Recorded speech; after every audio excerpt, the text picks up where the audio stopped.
Hey guys, Adam Lobo here from Adam Lobo TV, and in this video, I'll be giving you the unboxing and my first impressions of the brand new Redmi 10. So keep watching.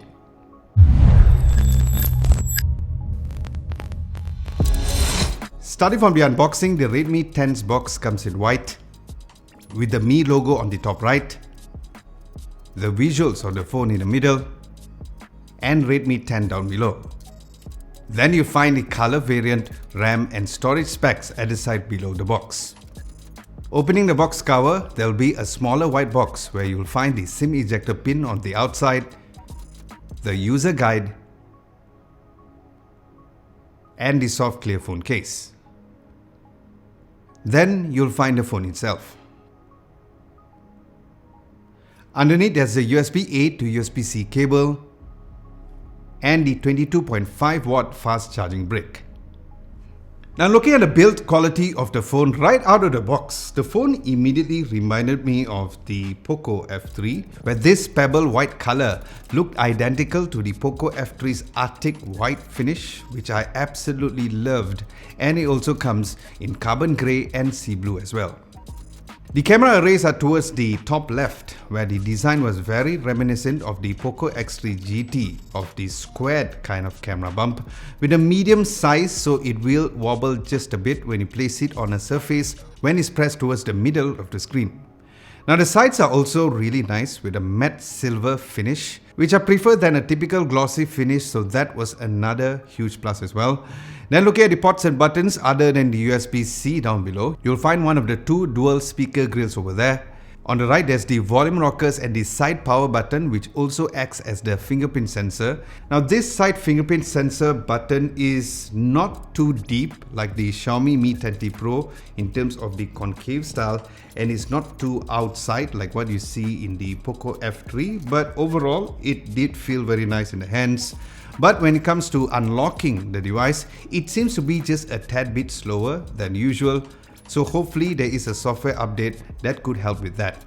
Next on the left, there is the SIM and the micro SD card slot, which can support up to 512GB.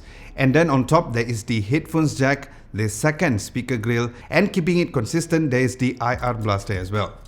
So overall, the phone was indeed very sleek and light, and during my first impressions, I will give this phone an A+ for the overall design, build and how the phone feels in my hands, since it does check all the right boxes for smartphones within this range. Now looking at the display, the phone has a 6.5-inch IPS LCD dot display with a resolution of 1080 by 2400 pixels, and upon turning on the phone screen, I already felt that IPS LCD screens on Redmi and Poco phones are really improving, because it seems like the days that IPS LCD screens being horrible is not the case anymore.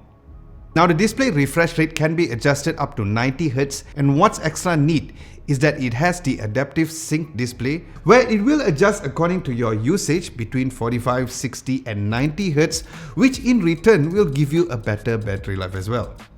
Now the camera hole punch is in the middle, hence the name dot display, but for me I do prefer that the hole punch was not that big, but you will get used to it as usual. Now watching YouTube videos were great on the phone, and then watching videos was really nice on Netflix since it is Widevine L1 Full HD playback compatible. Now in terms of the cameras, the main rear cameras is a 50MP f1.8 aperture, an 8MP f2.2 ultra wide angle lens, a 2MP f2.4 macro lens and a 2MP f2.4 depth sensor.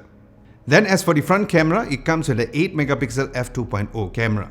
Now based on my quick test shots, the front camera pictures was really great, both for the regular and the portrait selfie as well, which was nice to know. So was the rear main camera and the ultra wide lenses as well, which of course I'm looking to test out these features, especially all of the cameras, in my full video review, so subscribe to Adam Lobo TV in case you haven't done so.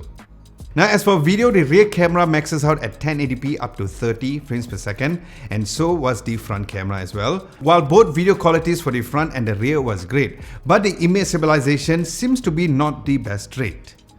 Next, looking at the specs of the phone, it comes with a MediaTek G88, the first smartphone to launch globally to have this chipset, and it also comes equipped with the Mali G52 MC2 GPU, and the variant that I have is the 4GB of RAM, and 64GB of storage, where there's also the higher 6GB of RAM and a bigger 128GB of storage variant as well. Then as for battery, the phone comes with 5000 mAh of battery, which I'm predicting the battery life on the phone would be great, because as mentioned earlier, I really think that the adaptive sync display would definitely save a lot of battery, so let's see how it performs during my further daily usage. And the phone has fast charging up to 18 watts, where the box comes with a 22.5 watt charger instead.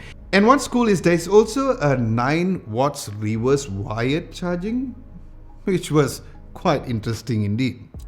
In terms of software, the phone comes pre-installed with MIUI version 12.5.1, which we'll see how the software performs on this Redmi 10. And as for the recording of this video, there's no official price for the phone that have been announced here in Malaysia. So stay tuned for that, because either I'll update at the pinned comment down below, or I'll let you guys know during my full video review, so stay tuned.